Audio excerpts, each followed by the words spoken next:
All right, where we left off in Skeleton Creek Book 2, The Ghost in the Machine, was right after we found out that Ryan and Sarah were released from the hidden room in the dredge, and Ryan is trying to remember in his journal all the things that happened. What jolted me back to reality? It must have been seeing Sarah turning the dials at the same time I was reading the warning about the whole place exploding. It was like she had a stick of lit dynamite in her hand. "Stop touching it!" I screamed these words, or at least I thought I did. But watching the video, I see that I only screamed in my head. I hate that I can't trust what I saw and what I felt. It's like a repeat of the night I fell, with everything grayed out. I still can't remember the right order, or whether certain things happened or not. The scariest thing about watching Sarah's videos is that I don't always know what's coming next. That sound again. Okay, this I recall perfectly. I've read those 3 words on the first page of this journal 4 or 5 times already, and every time I hear the same sounds. It's like a soundtrack. That sound again, that sound again, that sound again. I can't describe it, but I heard it at least twice in the video. Once when we were in the alley, and once when I saw the birdie. I need to watch that video again because I can't say for sure if the sound is really there or not. It's like I see things, the ghost or the birdie, and I hear the sound. Am I hearing it in my head? Is there some sort of visual cue that's making my brain create the sound, or is the sound really there? I scribbled the names, all of them, but here's the strange part. I don't remember when I wrote the names down. It's an awful lot to remember all those names, but I don't think I wrote them until later. Believe it or not, I think I woke up in the dark in my own bed and did it. I've actually done this before when I was small. I used to do it all the time. I'd wake up when I was 5 or 6 years old and find that I'd drawn the words "green eggs ham" in crayon on the wall in the middle of the night. "Why did you do that?" my dad would ask in the morning. "I was asleep. Someone else did it." "We've told you not to write on your walls," Dad would say, all stern, like he was going to punish me. "I didn't do it," I'd insist. "Is that so? Then who did?" "Did you lock the doors last night?" My dad, and my mom for that matter, knew then what they know now. I could talk them into their graves if they let me. I could go on and on about whether they locked the windows and checked every room and flushed the toilets and 100 other things that might or might not have to do with how my walls got covered in purple crayon. "Stop writing on your walls." That's all my dad had the energy to say once he could see I was heading down a path that might take 20 minutes and would lead absolutely nowhere. Most of the time, or so it seems to me, if Dad says anything in my general direction, it's either a warning or a reprimand. I have come to accept this fact, which technically speaking is pretty sad. At least he never yells at me. So anyway, this idea of sleep writing, like someone might sleepwalk, I think it might have revisited me last night, because I'm just about sure I didn't consciously write those names on the front page. Looking at the scrawled names, I'm asking myself, just like my dad used to ask, why did you do that? Francis Palmer, Jordan Hook, Wilson Boyle, Dr. Watts. Who are these people? And what about Hector Newton and the Apostle? Who are they? I've never heard of a single one of them, so why are their names carved in stone inside a secret room on the dredge?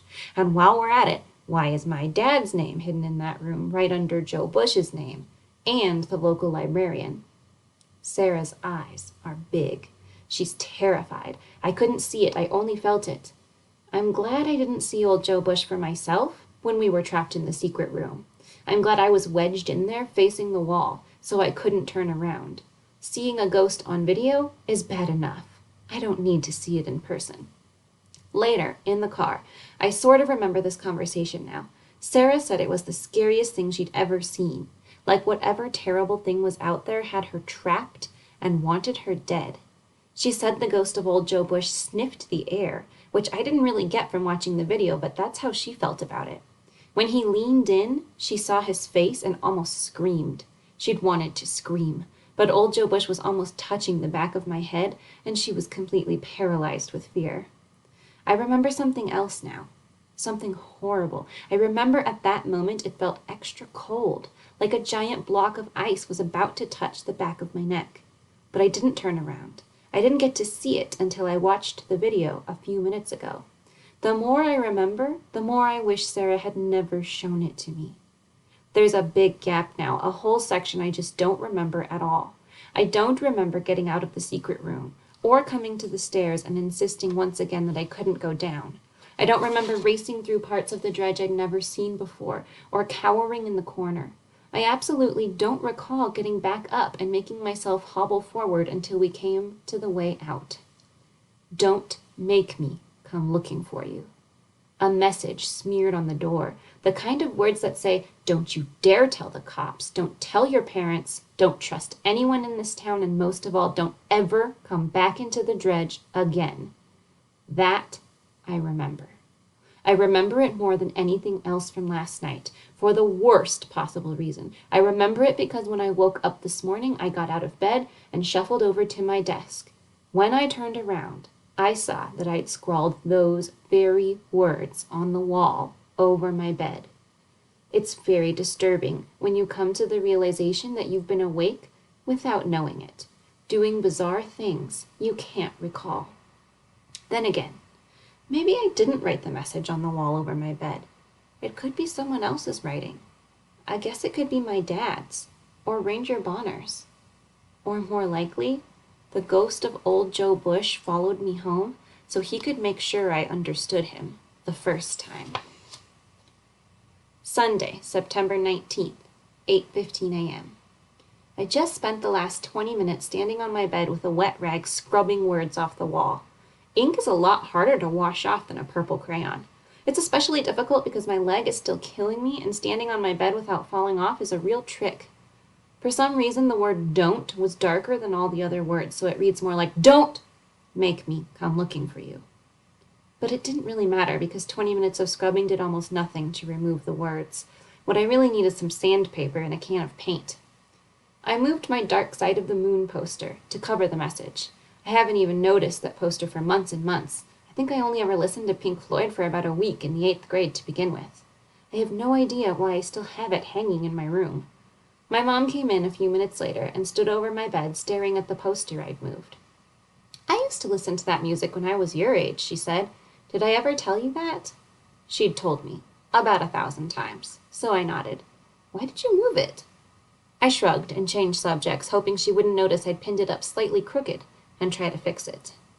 I think I'll stay in bed a little longer. I didn't sleep so well last night. Mom was still staring at the poster, like it brought back some memory she hadn't had in a while. Then she looked down at me. Your dad wants you out of this room and doing something with your life. Back to school in only a week, remember? You've really got to get used to walking on that leg. If only she'd known how far out of my room I'd been the night before. I gave her my tired look, which wasn't hard, because I was exhausted. She sighed. I can hold him off another half hour with bacon and eggs. Then she went to the door and turned back for one more look at the poster. You know it's crooked, right? I closed my eyes like I was dozing off and nearly fell asleep by accident. When the door was shut and I was sure she was gone, I pulled my phone out from under my pillow. Sarah had said 8:30 a.m., and it was 8:30 a.m. There was a one-word text message on my screen, which I recognized from one of my favorite books. Does Sarah think I'm losing my grip on reality, just like Jack Torrance did? I wish I could remember everything from last night, but I can't. Maybe I am going crazy, and I just don't know it. I suppose if I were losing my marbles, I'd be the last one to know. I deleted the password, went to my desk, and logged on to Sarah's site.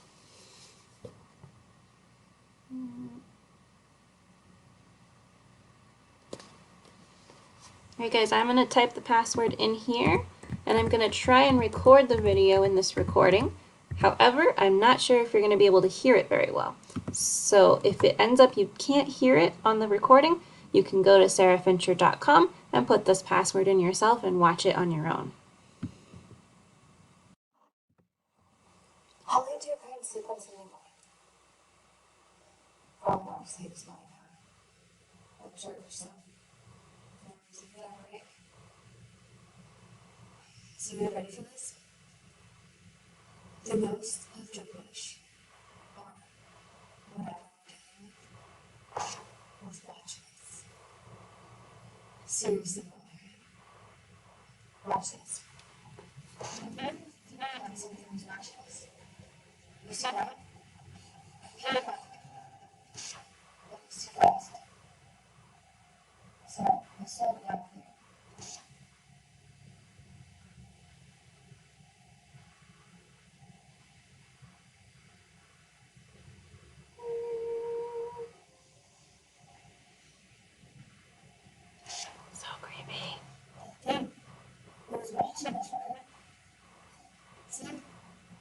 was from good to say, because it should be yesterday.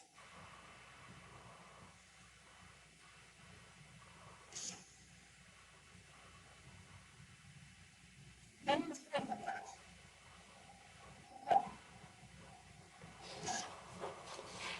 this. Yeah, I know that.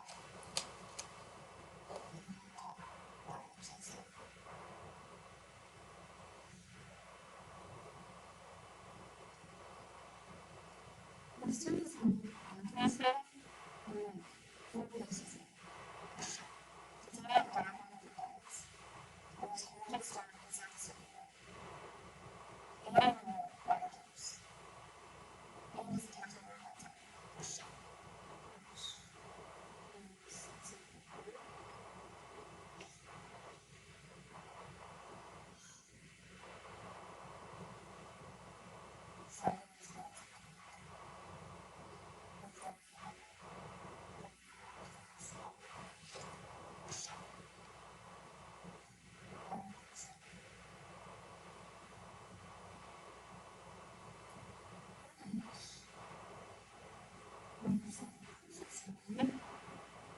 It's a thing. I just actually noticed it. Yes. What about the medicine? John Myers said that when we went to school, I knew what he said to do. So,